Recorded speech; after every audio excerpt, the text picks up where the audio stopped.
টঙ্গীর বিশ্ব ইজতেমার প্রথম ধাপের আখেরি মোনাজাত কাল সকাল ৯টায় মোনাজাত পরিচালনা করবেন মাওলানা জুবায়ের।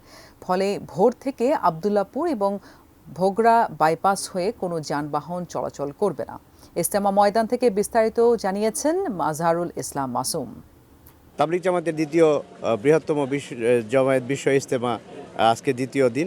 আগামীকালকে আখেরি মোনাজাতের মধ্য দিয়ে প্রথম পর্বের শোরায়ে নিজামে অনুসারী মুসল্লিদের যে বিশ্ব ইজতেমার প্রথম পর্ব সেটি সমাপ্তি হবে। আমাদের সাথে যুক্ত হচ্ছেন এই শোরায়ে নিজামের শীর্ষ মুরব্বী এখানে উপস্থিত রয়েছে। তার কাছ থেকে জানবো যে আগামীকালকে সকাল কটার দিকে এই মোনাজাত অনুষ্ঠিত হবে এবং পরবর্তী করণীয় কী। আগামীকালকে ইনশাল্লাহ ৯টার সময় ৯টার আশেপাশে ১০-১৫ মিনিট আগ পিছে ইনশাল্লাহ দোয়া শুরু হবে।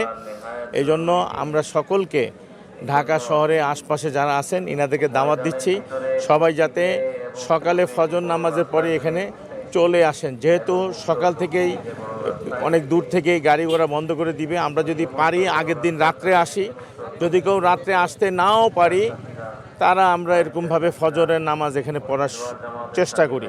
আশা করি সবাই সুন্দরভাবে আসবে। দর্শক, আপনারা শুনলেন যে সকাল ৯টার মধ্যে আখেরি মোনাজাতে অনুষ্ঠিত হবে প্রথম পর্বের। আগামীকাল এই আখেরি মোনাজাত উপলক্ষে আবদুল্লাপুর এবং ভোগড়া বাইপাস থেকে যানবাহন বন্ধ থাকবে, যে কারণে ফজরের নামাজের পর এই ময়দানে উপস্থিত হওয়ার জন্য সকলকে আহ্বান জানিয়েছে।